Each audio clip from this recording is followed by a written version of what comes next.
Para sa'yo, dapat may senso ang buhay. Para sa'kin, mga daan inayos mo. Napabilis ang luwas sa bayan.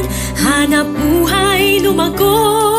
Sa Build, hindi tayo tumigil sa pagtrabaho. Para sa'kin, panatag ang loob ko na kahit sa pandemya, binigyan mo ko ng trabaho. Para sa'kin si Mark Villar.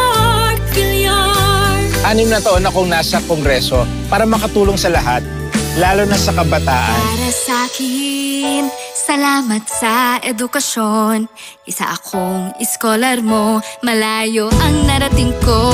Para sa'kin si Mark Villar.